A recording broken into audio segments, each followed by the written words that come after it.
Ahora continuemos con la poesía. Una buena letra congregacional no solo debe ser teológicamente sana, sino también poética en su forma. Al decir poética, no nos referimos solo a que suene bonita, sino a que tenga cualidades propias de la poesía estructurada. Unidad temática, ritmo métrico, rima cuidada y figuras retóricas bien empleadas. Todo esto facilita que la letra sea memorable y cantable, pero sobre todo comprensible porque transmite el mensaje con nitidez y belleza. Veremos si la versión de Gracia Soberana logra hacer esto, al rehacer la letra con un lenguaje contemporáneo y al mismo tiempo conservar la estructura original. Métrica del verso. La métrica que se emplea en cada estrofa es octosílaba. El verso octosílabo, o sea, de 8 sílabas, es un verso muy usado en la tradición hispánica por su ritmo fluido y su facilidad musical. La estructura usada en este canto se representa de la siguiente manera. 8787D significa que hay cuartetas dobles, o sea, 2 estrofas de 4 versos cada una, con versos de 8 y 7 sílabas métricas de forma alternada. En este caso, todos los versos son octosílabos regulares. Si te preguntas por qué el número 7 a veces aparece como equivalente al 8, es porque cuando un verso de 7 sílabas termina en palabra aguda, o sea, acentuada en la última de sus sílabas, se le suma a la cuenta una sílaba métrica adicional, convirtiéndolo en octosílabo. Por ejemplo, versos que terminen en corazón, canción, hoy. A los versos octosílabos de 8 sílabas, los que no acaban en acento, se les llama paroxítonos, y a los de 7, que sí acaban en acento, se les llama oxítonos. Ambos son octosílabos.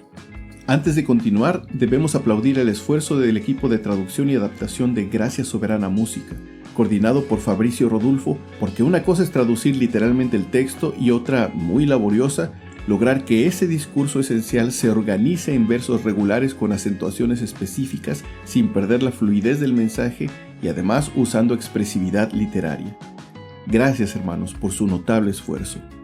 Veamos la primera estrofa desglosada en sílabas. Aquí vemos marcados en azul los acentos tanto principales, en azul fuerte, como secundarios, en azul suave. Los acentos serán importantes al revisar la melodía, pues deben coincidir con los acentos del compás musical del que ya hablaremos después.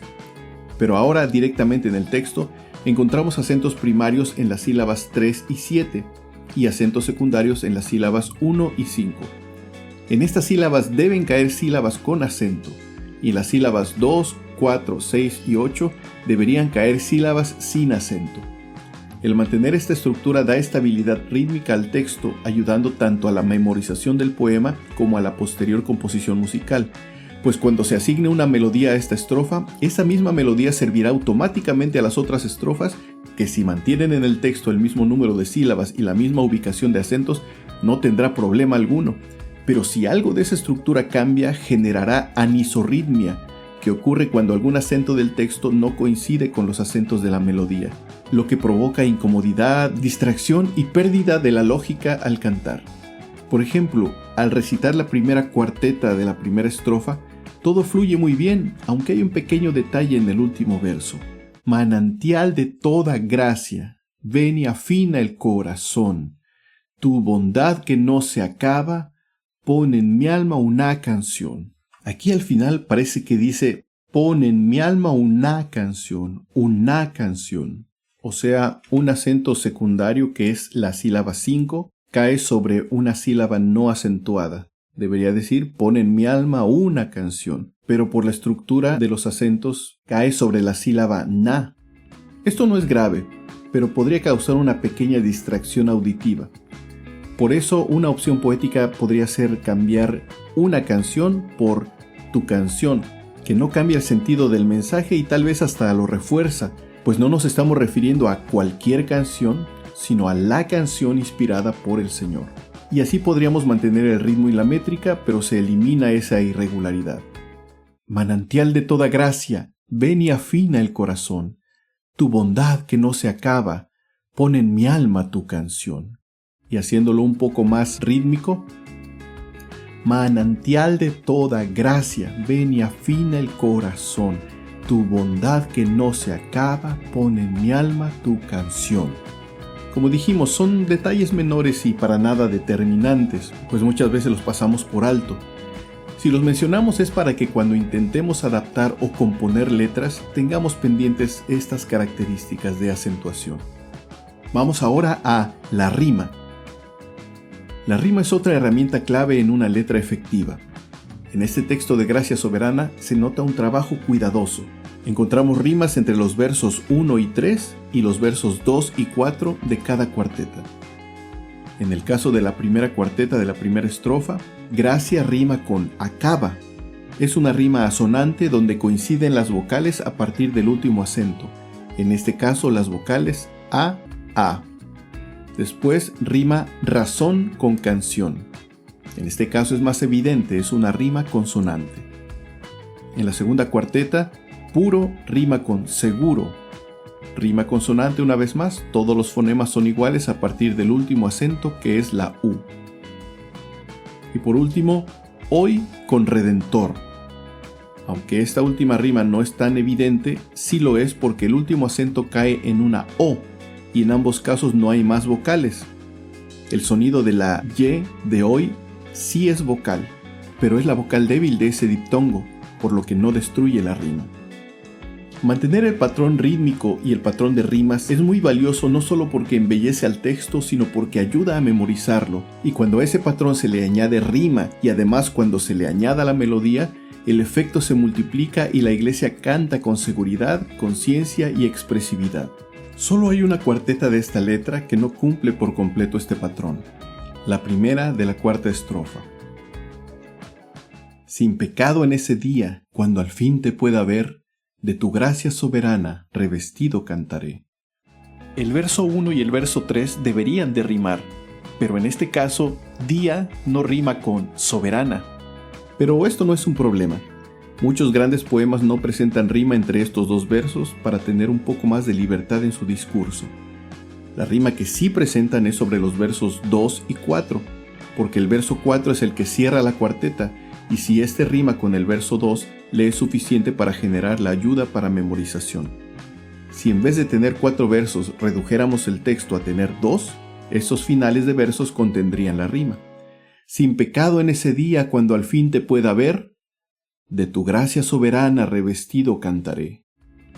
¿Puedes notar la presencia o la ausencia de rima en las demás estrofas?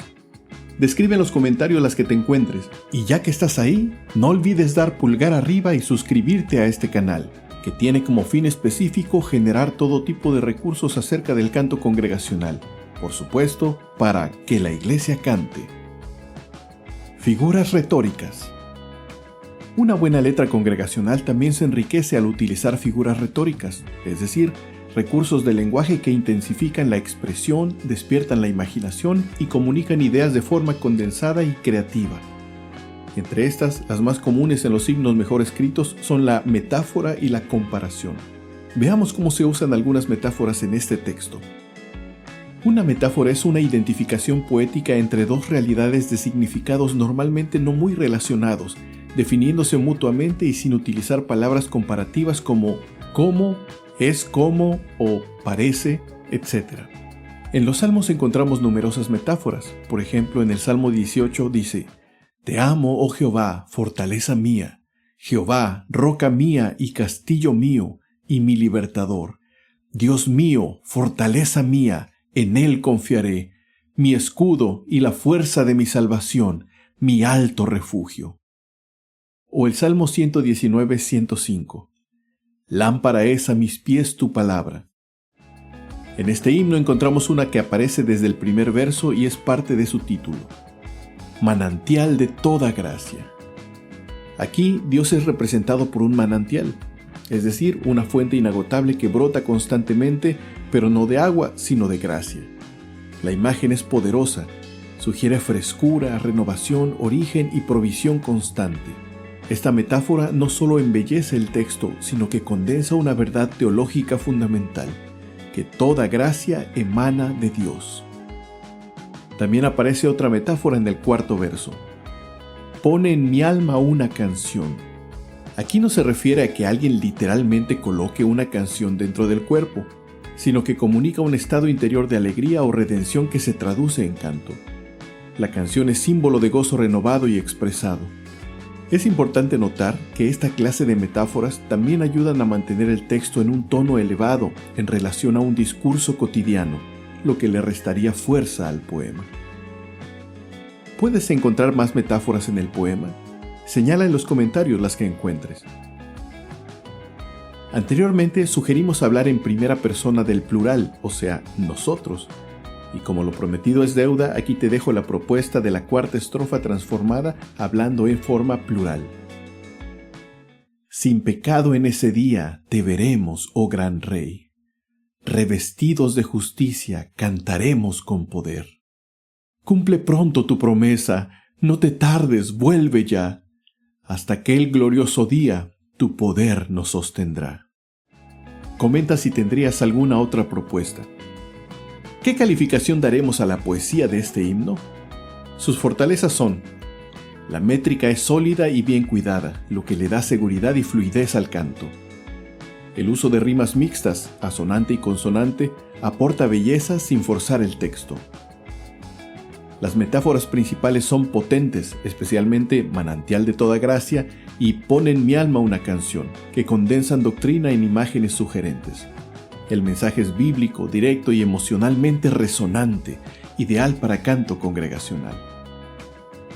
Algunos detalles a considerar. Aunque las figuras retóricas están presentes, se podrían haber incluido más recursos literarios, por ejemplo el paralelismo, la anáfora, la aliteración, para enriquecer aún más el texto sin comprometer la claridad.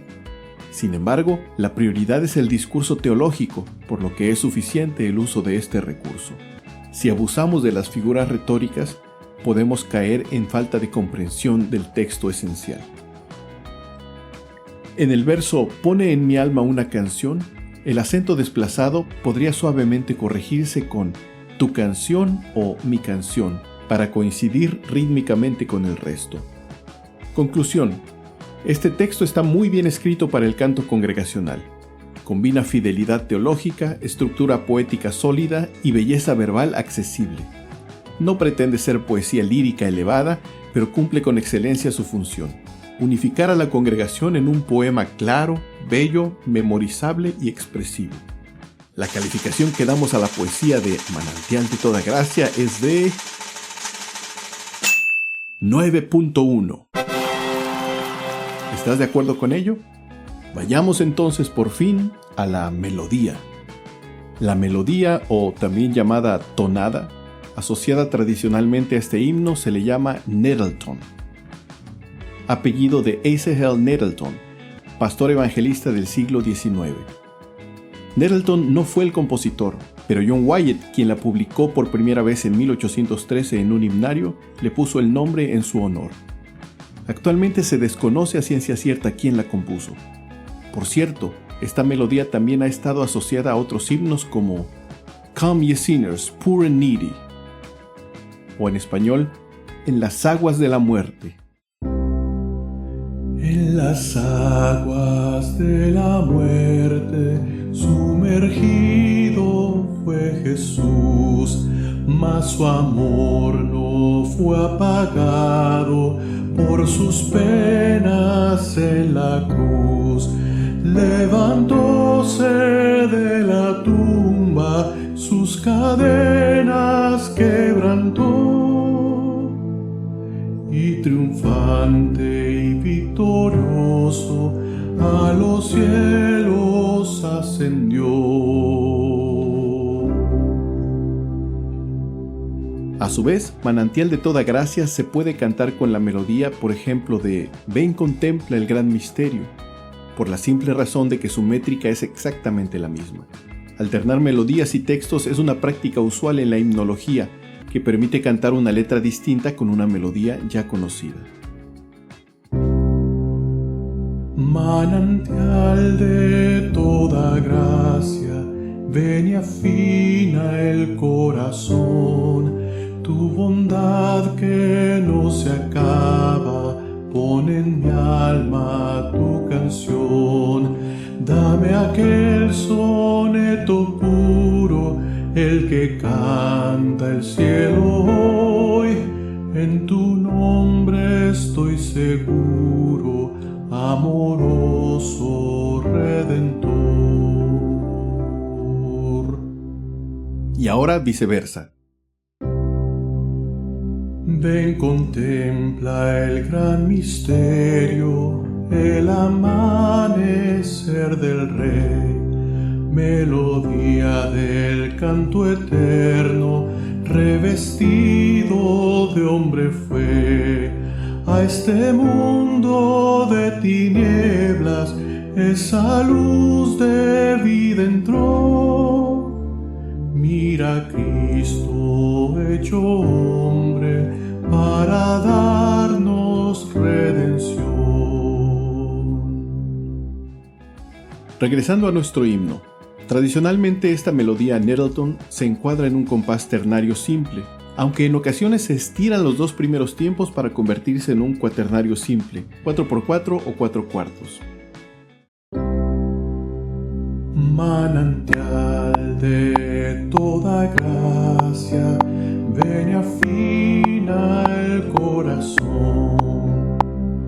Las frases están pensadas para musicalizar estrofas de 8 versos octosílabos, alternando paroxítono, 8 sílabas, y oxítono, 7 sílabas.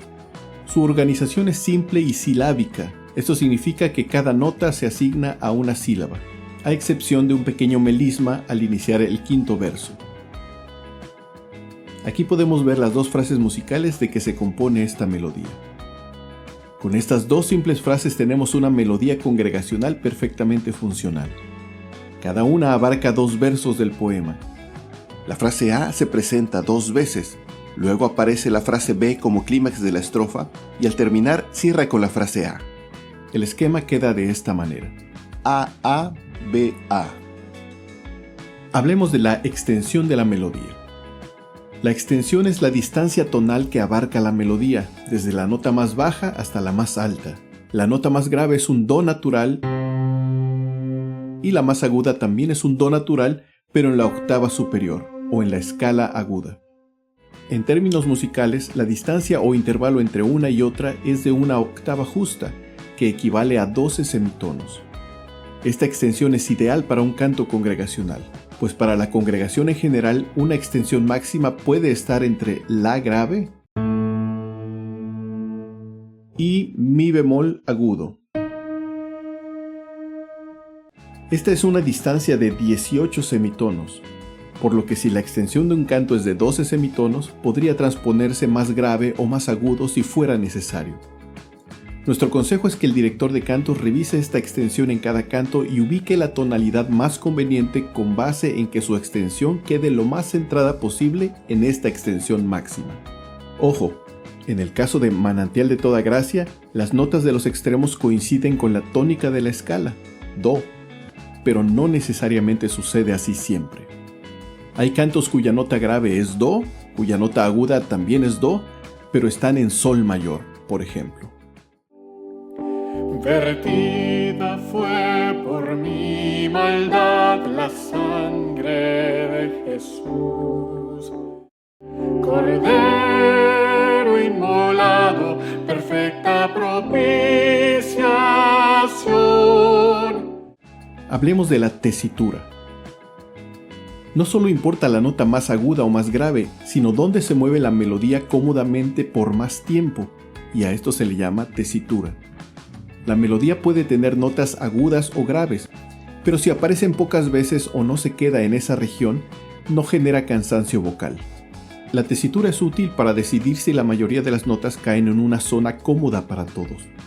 En este caso, las notas que más se repiten están del do grave al la. Do grave, la. Lo que significa que tenemos una tesitura de una sexta mayor, o sea, 9 semitonos.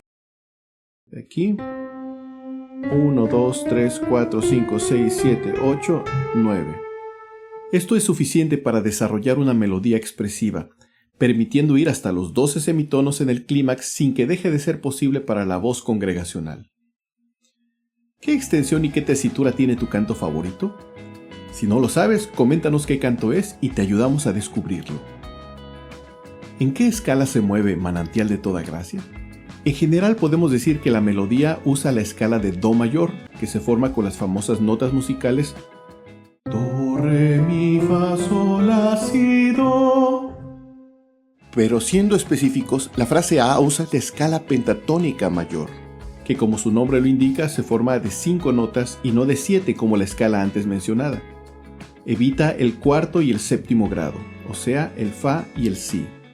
Do, Re, Mi, Sol, La, Do, La, Sol, Mi, Re, Do. Esta escala es relevante en muchas culturas desde hace milenios, como lo demuestra el gran Bob McFerrin en este video.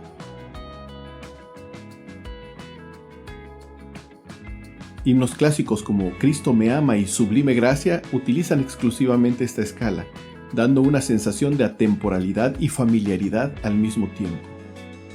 La frase B, la del clímax, sí utiliza varias veces el séptimo grado, en este caso Si natural, cambiando un poco el carácter, ayudando a manifestar la expresividad del ruego presentado en la letra, incluyendo el melisma de las 2 notas ligadas en la segunda sílaba de los versos 1 y 2 de la segunda cuarteta.